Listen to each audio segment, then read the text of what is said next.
Who would you want to see I host? actually thought of one, and I think Tom Hanks would be amazing. Oh, that was my choice. Oh, Good job, come Rhea. on. No, he's a no. He gets Hey, every gig. Give Because the he's guy a so nice. rest. He's so nice, Angelo. Come on. Mine but is he's better. snarky. Yeah. He's Mine snarky. has train wreck written all over. Rhea.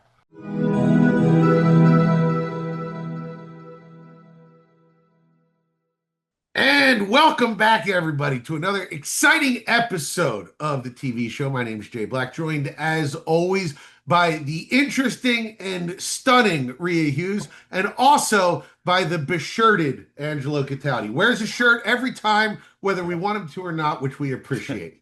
Believe me, you want me to. I guarantee you.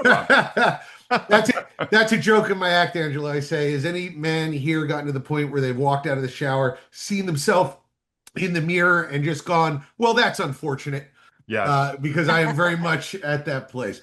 Well, speaking of people you don't want to see nude, let's just jump into it. Rude. I don't think you could say that anymore, Wow. Jay. Well, Lena Dunham was well known for getting naked on her original show, Girls. And there was a lot of pushback about whether or not she should be naked. I always thought it was interesting that she said, listen, I'm showing you how, the world really is. I don't think it's out of line to say that she was naked a lot. That said, Angela, you pointed out, I had no idea that she has a new show on the biggest streaming service in the world, Netflix. And if you go back, if you're a TV fan, to the younger people, Girls was a heralded show on HBO. It was that had a great story behind it. Judd Apatow, who was huge at the time, saw a movie that Lena Dunham did called Tiny Furniture, said, this is the next big star, reached out and said, I want to produce whatever it is you do next. And that show was Girls. Huge, huge hit. Now she has a show on Netflix. We do this. Our job is to talk about television. Angela, did you know about this show? Did you watch it? Yeah. I've been scrounging lately. It's been a real dry time for That writer's strike screwed everything up. Yeah, I guess that's what it is, Rhea, but it's really a dry summer. So I saw it and I went, oh, Lena Dunham.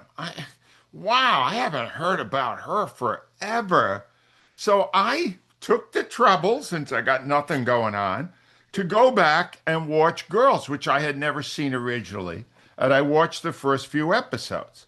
And then I watched Too Much, which is her new project that just dropped on Netflix. And after careful consideration, I have reached the conclusion that she has no talent. Wow. She can't act. Both of the shows are based on shock. Yes. Sex shock. Showing you sex in a way you haven't seen it before and shocking you. And then you're going to I'm going to call, oh, Rhea, you got to see this. It's really gross, but you got to, and then pretty soon it gets an audience. The first show stunk. Now, I know I wasn't the target audience for either of these shows. Right. But I do like chick flicks. I do like that kind of stuff. And I could tell you, Rhea, did you ever watch Girls?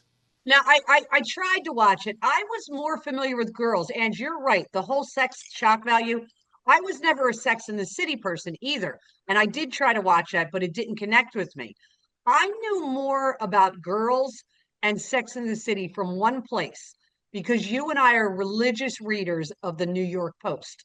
So I Religious. knew all about it more just from the headlines it generated, more than the show because I just didn't care for it. Right. Right. So I want to bring up one thing. It's interesting to note that out of a show named Girls, the only person of note that's still working is Adam Driver. It's out of that show, the man on the show went somewhere. So that's kind of an interesting thought. Can I stop you for a second? Yeah. Could someone explain Adam Driver to me? He's talented. So he is talented. He is not good looking. No, he's compelling. He's compelling, Angelo. You What does can't. that compels mean, me to Jay? change Please the explain what channel. that means. So there's a thing. You put two people of equal attraction on a movie screen. A movie star your eyes will go to, and a regular attractive person you don't. If it was just attractiveness, every Playboy model who ever worked would be a movie star. There has to be something about you that compels people to look at you. And Adam Driver has that in, I don't want to pun, in droves. Adam Driver has that in droves. Wow. Andrew, let's talk about TV show runners. Yeah. Like Lena Dunham is, I would say, with this miss here with Too Much, kind of a here today, gone tomorrow kind of showrunner. Is there somebody else that you can think of in the last couple God. of years? Yeah, but I should point out the critics are killing her new show. Right. So, Really? and her new show is really the same basic formula as her other show. All right. Yeah. It's the same thing, showing you people that normally are not in romantic situations, heavy, whatever. This time they moved it from New York to London because they wanted Rhea to watch it. So they sent it there. She has not gotten there yet. I would advise her not to bother. But yes. And I heard it was kind of a takeoff, Uh, but with not pretty people, I guess Yeah. if that's what, of Emily in Paris. Yeah, I've heard that. Yeah. I've seen Emily in Paris. It's that is really just a stupid show. Yeah. You know, but My it's wife not- and I mean, daughter it's love not that show. offensive. This stuff is more offensive because Okay. she needs to keep adding shocking sex scenes that will make you recoil, you know. But the question about the showrunners is fascinating to me. In fact, I got a whole thing out a little later because one guy has made a show that I always loved better than it's ever been. But here, let me throw a couple of names at you. Tell me how great they've been since they had a great project. Sure. David Chase. He was the showrunner for arguably the greatest TV show ever, The Sopranos. Right. Other than doing a prequel movie Right. on The Sopranos, has David Chase done anything anybody gave a damn about? All he does now is interviews about The Sopranos, so that's where he's at right now. For All right. sure. The other great show, Breaking Bad, it had a sequel, Better Call Saul, Yeah. right? Or prequel, whatever it was. Is he got anything else in development? He does. In fact, Angela, yes, he does. Vince Gilligan just dropped a preview for his new show on Apple Plus called Pluribus. It got a 2-season commitment from Apple Plus out of the gate with 0 notes. They are not allowed to give him any notes. They gave him a budget. He is delivering 2 seasons to them. Nobody knows what it's about. They have one teaser trailer. It's of a woman. It's Rhea Seehorn is from Better Call Saul as the love star. her. Yeah. And it's her licking donuts and putting them right. That's a into good start. into a donut thing. Nobody knows what it's about. He was at Comic-Con this past weekend with a donut truck. No one right. knows what this show's about, but Vince Gilligan's does I that will every watch show. it.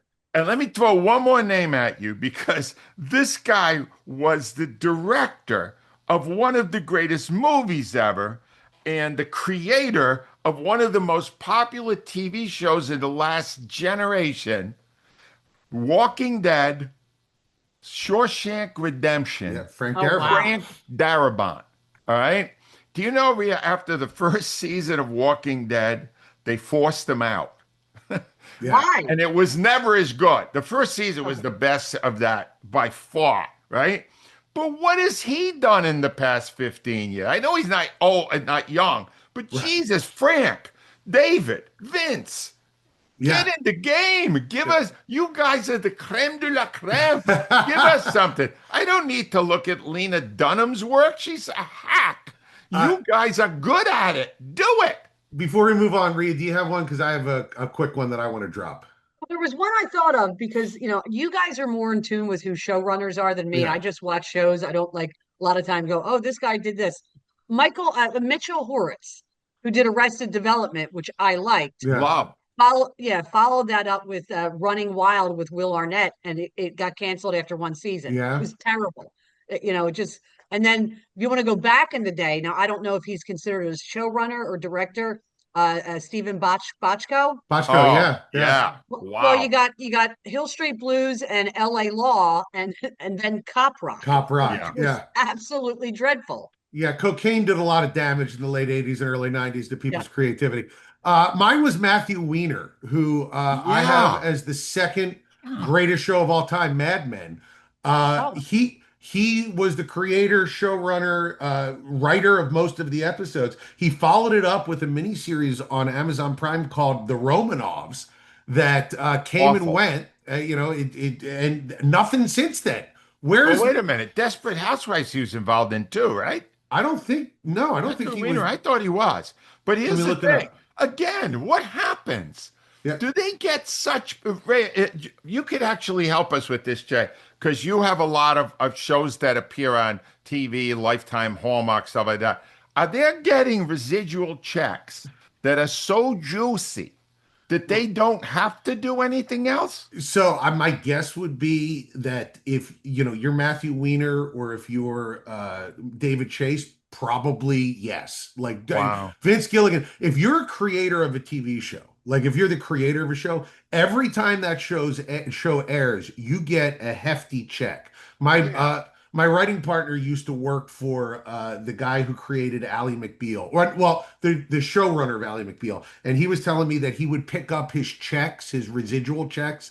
oh my He was the God. assistant, and I'm not. I'll tell you the number off air, but it makes your eyes water. Network money from back in the day, Angelo, was Yeah. like a avalanche of dough. Well, So let me just clear one thing up if people are wondering. In radio, there are no residual checks of any kind. This is why Rhea is still working. you're And right. I have a kid about to go to college. So, All right, let's talk about a thing that we talked last week. We teased it, and Rhea, I know you got to step out of this because you really, unless you watched a little bit this well, week. so I did. So I talked to Okay, Angela last night. So I did wind up watching the first episode of The Office, the English version with Richie Gervais. And I have seen several episodes of The Office American, which I've told you I didn't care for. right. So I was a huge fan of The Office in American, but I was one of the few people that watched the British Office first. So I came into it with a knowledge of it. Angelo, uh, Yeah. which The Office was 9 seasons, 201 episodes. The original, the Office from England was, I think, 2 seasons of six each, 12 total, plus two Christmas specials. Yep. So 14 total versus 201. In your mind, which is the better show and why? It's a no-brainer. And here's the thing. The very fact that we took a show that did 12 episodes and the Americans made it 201. Doesn't haven't we been arguing that all the time? Yeah. That in our country we overdo it. The last two seasons of The Office, the main guy, Steve Carell, was out. He Yeah. was gone, and it was like they had this dead body and they kept trying to defibrillate it back to life, Yeah. right? It is a no-brainer. And like, I guess I was the other one who watched the British Office first. No comparison. The British Office, they had Martin Freeman. And Rhea could tell you, he's like a A-list major Phenomenal. actor Yeah. now, Phenomenal. right? He was young. The British Office was brilliant. It introduced the mockumentary style that so many shows use now so they can interview the people in the show during the show. That came from The Office. Ricky Gervais, oh my God, he's a genius. There's not a thing Ricky Gervais has not done that Right. is not brilliant. He is amazing. And Steve Carell is a fine comic actor. Yeah. Ricky Gervais is a stand-up and he's creative. He's just it's no comparison. We should be embarrassed that we took that great British show and turned it into a popular American show for a few years and then just watched it slowly die. Rhea, Why? you watched the first episode. What do you think of the two? Which one did you prefer? So yeah, I from what like so everybody, I think it was probably during the pandemic, I was trying to I got introduced to Modern Family, watched all 11 seasons, loved it. So I said, all right, I'm gonna give The Office a try. Everybody loves it. I couldn't grasp it. It never connected with me. So then I knew we were going to talk about this. So I said, I love Ricky Gervais. So I went and I watched the whole first episode. and it didn't connect. And Angelo, I think I figured out why. Now you can watch Yep. anything. You're just a Right. TV-aholic. You'll watch anything. I think because you and I, for most of our careers, your entire career, my career, I've never worked in a traditional office. I have no That's concept interesting. Yeah. Yeah. of, I work on a radio show with Angelo. It was me, Angelo, Al, Jonesy, Wechter. Now I got the camera and John Ritchie and Seltzer. We don't work in like like I just have no concept of it. I get in at 3 o'clock in the morning. I'm gone at 10:30. So I'm not there for when work stuff actually happens. So Yeah. I think like I don't know why it just didn't connect with me. I So gotta just say this, Jay. This is the thing. I was Rhea kind of contacted me yesterday and told me that, and I was thinking about it. I'm going, I know why I loved it, and I thought she'd love it for the same reason, because Rhea and I share a history of really awful bosses. One is currently in prison. All right, oh, as fair well enough. as that. Yeah. But here's the thing: these guys all thought they knew everything Yeah. and knew nothing for the most part. And that's what resonated with me. Yeah. The incompetence of the Ricky Gervais guy. And then in a more likable way, Steve Carell. Yeah. They made See, him more likable I in mean, America. you saw the two. You write these things, Jay, right? Yeah. Did we have to make the boss more likable? We did, and you know what? There's a lot of ink that's been spilled about that. My favorite theory of it was that in Britain, no one thinks they're ever going to be the boss, but in America, everyone thinks eventually they'll be the boss. So you Uh, Yep. can't make the boss oh, that okay. hateable, which is interesting. I'll say this: I agree with both of you or especially you, Angela, that the British is better. I'm going to spoil a 25-year-old TV show now, so skip ahead if you don't want it to hear about it.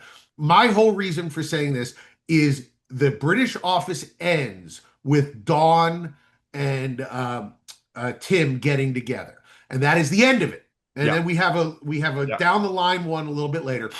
Uh, in the Office in America, the third season they get together. Then we have 6 more seasons, Yeah. and two words: cameraman.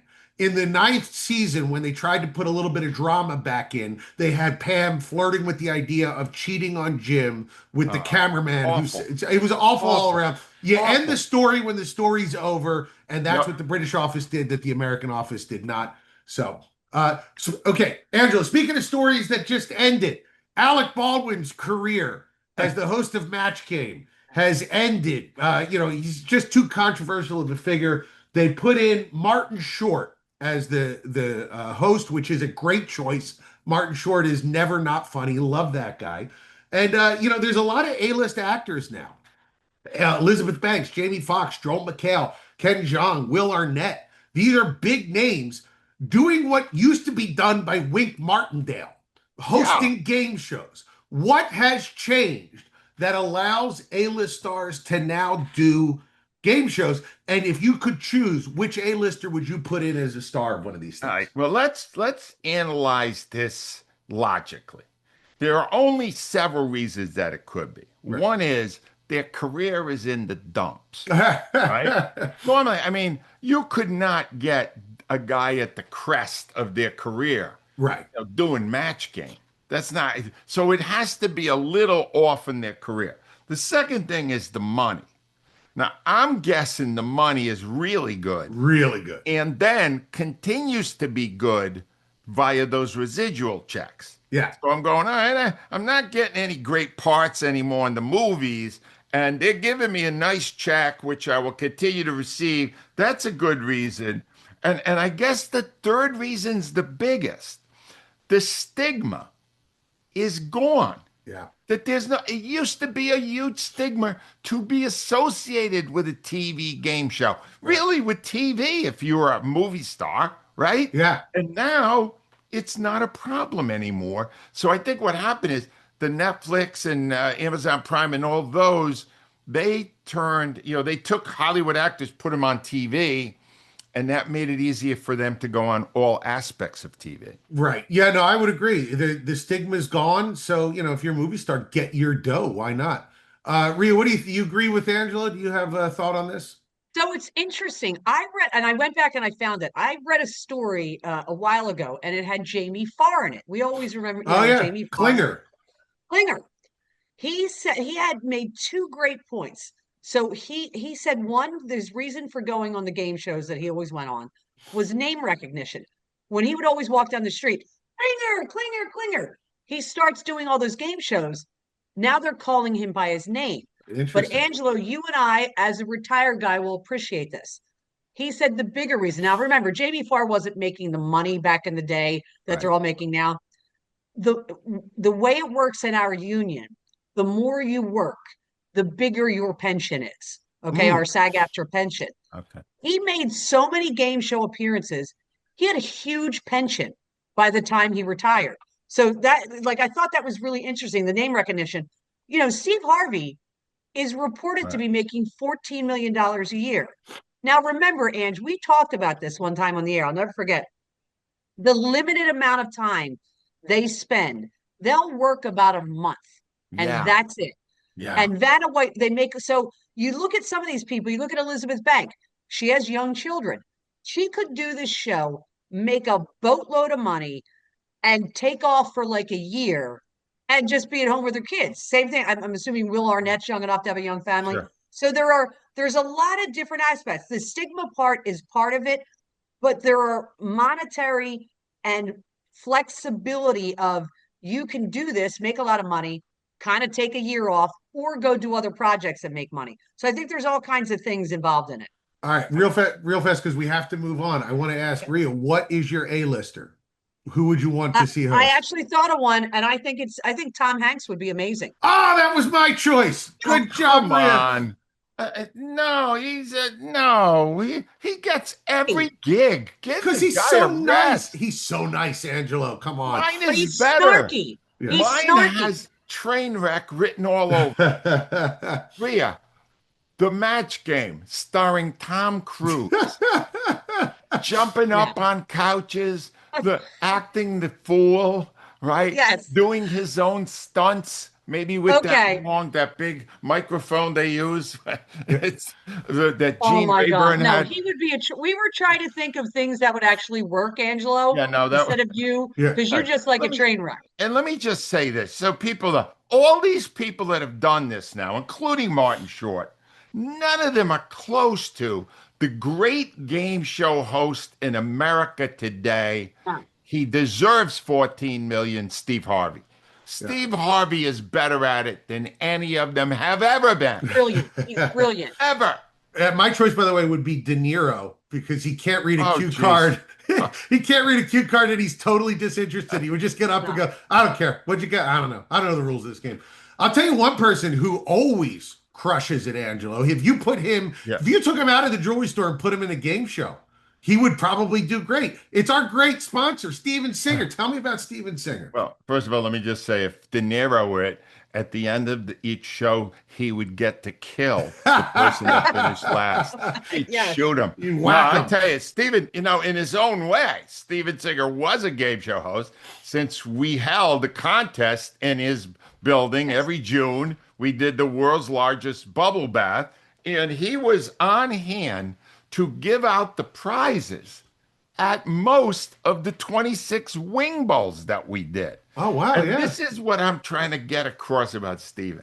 And this is like, I've met a lot of businessmen in my life, and the people that are the elites, they all have a certain aura about them that well, that guy knows what he's doing. He understands business.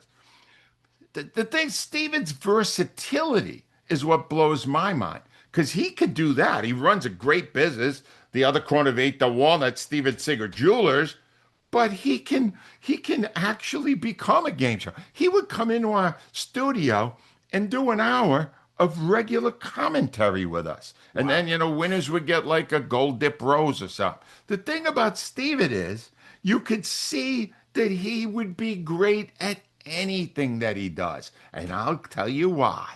Because he's got the one thing you got to have as a businessman if you want to really resonate with your customers: integrity. He's got integrity. And Angela mentioned versatile. I always like to, I always pop on Steven's website before I come on because he's always throwing stuff on there. Because a lot of times, especially guys, you go into a jewelry store and you have no idea what you're doing. You have no idea what to get, but he's got a thing called a top 12, absolutely affordable stuff that Angela, I know you always love these, the Get Naked Black Diamond Stud Earrings. That's Steven. That's Don't Steven. know why they were called Get Naked, but Yeah. that's why Steven would have made a great game show host. Yep. Amazing stuff. Go on to I Hate Steven Singer. Check out the top 12. There's amazing ideas for beautiful gifts. And if you have like a new girlfriend or something, that would be a good place to go to get like a nice little bauble to kick things off. I'm not saying who might have one or might not, but that would be something maybe that you would want to do. I'm looking at the Get Naked earrings right now. They're reasonably priced, and I like seeing Yes. my Yeah. wife naked. So I'm thinking Right. those two things together. Maybe I Just should. be careful when you Google that. Other stuff might come up. The other corner of Bait the Walnut, I hate stevensinger.com. One thing that nobody hates is Rhea Hughes and her British segment, which she does every week. What do you got for us this week, Rhea? So this is an interesting one because I'm not really sure yet how to feel about it because it's called Code of Silence on BritBox. It's a weekly show. So I've only seen the first episode and the second one dropped, and I'm going to be watching that tonight. So Code of Silence stars, let me get her name right, Rose Ayling Ellis. People who love British shows will know her from EastEnders. She, excuse me, she is deaf herself. She plays Allison Woods, who works in the cafeteria of a police station. And out of the blue, it turns out all of the lip readers that the police use to do surveillance, to watch surveillance tapes, to lip read, they're all busy. So they recruit her out of the cafeteria where she's working. It does give you because we all think of lip readers almost in terms of its magic that they do. But I will say what was fascinating about it was she explained she needs context. She needs to really look at and they put it up on the screen how her mind is processing. Oh, that's So it's like, interesting. it's really cool the way they do it. It comes out like kind of a jumble of words, and then it comes into what she hears them saying. So that's kind of really cool. You are brought into, and Jay, I know this, your family, you have deaf people in your family. Yep. So you understand that I didn't understand that aspect. So they use her because they know these gang members, high-end gangs, are planning a big robbery. Where I think it gets a little, and I realize it's a TV show, all of a sudden she's showing up at a bar where one of the gang members works. Like she's inserting herself into the mystery, having absolutely no experience. I thought they went into that a little too quick and not believable in my aspect, but in terms of seeing how a deaf person she can hear a little bit, but she has to be able to look at you. That part was fascinating to me. Yeah. The mystery isn't as good, although I will say I've only seen one episode. The reviewers have seen the whole thing. They've given it 100% on Rotten Tomatoes. Oh, wow. So it is an interesting thing. I just thought they kind of went off the rails a little bit by saying all of a sudden she's now investigating it as a cafeteria worker. I thought that was a little bit much. Okay, that's interesting though. And BSL, British Sign Language, is a distinct language from ASL. It's interesting Oh, really? because they're not based on the language that you speak. They're based on the signs that you do. And BSL is basically its own language. So it'll be interesting for my wife to watch it, who is a fluent signer, Yeah. if she's going to watch it and go like, this is like watching a show in Chinese. It'd be interesting. Probably. And the name of that show again, Rhea, is It's called Code of Silence on. Let me make sure I got it on BritBox. It just dropped, and they drop weekly, so you won't be able to binge it. All right, great. And we have a quick review of Fantastic Four from Clark, Quick right? review. Clark saw it. And also, by the way, Clark turned 16 on Monday, so will have a kid who's able to drive as of Monday, which is quite frightening. Get Life 360, Reed. Get Life 360 on your phone I've had immediately. that for years. I know where that kid is at all moments. So here's what he said. He texted me.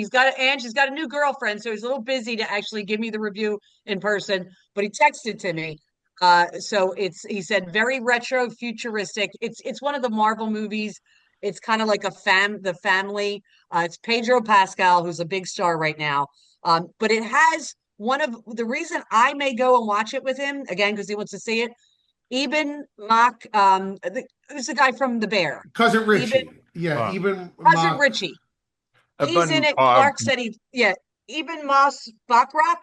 Eben Backrack, Moss Bachrach. yes. I love him. I think he's the best part of the Bear. Clark said he loved him. And so it's if you're into the Marvel movies, the Fantastic Four got a thumbs up. All right, nice. Angelo is. Oh, he's leaving to go watch it right now. Oh, I Yeah, can't even. no, You I gotta have stick to around to laugh the end. because I was really doing some research on girls, and there's the most famous scene in the six seasons is when Allison Williams, who's by the way insanely Oh, beautiful, she's a and daughter say of who her Brian Williams. father is. Her boyfriend motorboats her rear end. All right. Do you know who the boyfriend is? Is it Evan Moss? Yes, No. it is. Yes, it is. No. And as he withdrew his face, I went, "Oh, jeez, the bear, Cousin. You yelled at crazy." But This is what. real quick, who's her father? Do you know who her father is? No, who? Disgraced former Oh, famous Brian news Williams. anchor. Yeah, Brian Williams. But she is so She's good. beautiful. She's gorgeous. It's it's insane how gorgeous she is. All right. Anyway, ladies and gentlemen, for the second time this year, I have witnessed TV history. I told you earlier this year, TV was being redefined by a show by Nathan Fielder called The Rehearsal. And it was mind-boggling. It got huge buzz. It's happening again with one of my favorite former shows, Dexter.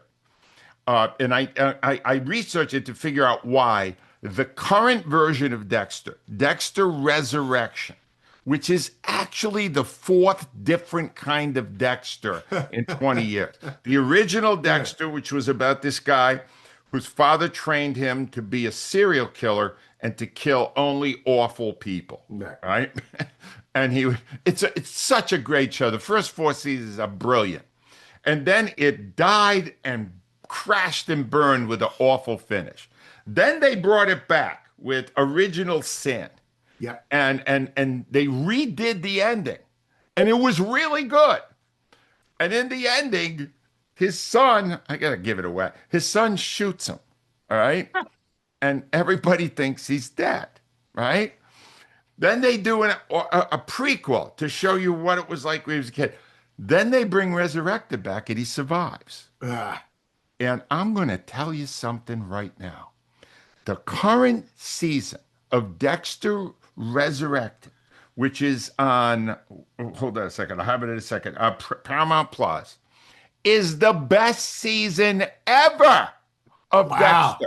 Hold on. Better than the Trinity season? Better. You're Here's kidding. why. Okay. They brought the Trinity Killer back. What? John Lithgow's back? They brought back the ice pitch killers. They brought back all the killers from the first four seasons. How? Right? How did they do this? Because the showrunner now is the same showrunner from the first four seasons. Oh, that's awesome. Clyde Phillips. And this shows you the value of having the right creator. If you get the right guy and he knows the show, you can't replace him and expect the show to be as good. We saw it with Larry David and Jerry Seinfeld. 100%. It's never as good if the first guy, the creator, leaves. It is so great now. They're talking about it on the internet again. It's got like an 88% approval rate for a redo, which never happened. It's brilliant.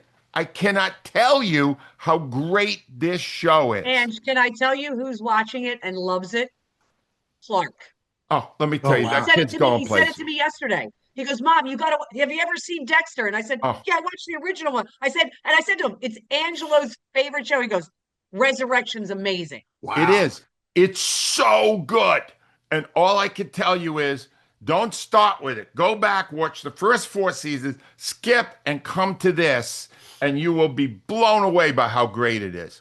And this never happens. A redo is never better than the original. This is better than the original. It's great. I love when you get excited about a show, Angelo. The energy is Oh, always so good when you love it. I and love real it. quick, I recommended the show Stick with Owen Wilson and Mark Maron, right? That was the first 3 episodes. I have now seen the entire season, and I already contacted him to change the name of the show from Stick to Stink because it's awful. And Mark Maron, who is a brilliant stand-up comic, he must be I'm sure he wanted to do that role with a bag over his head. It's so bad. Jay, watch it to just see how awful the writing I is. didn't All right. care for it. I watched the It first 2 episodes, didn't stinks. care for it. Oh, Rhea, it gets way worse after that. But I won't be watching it.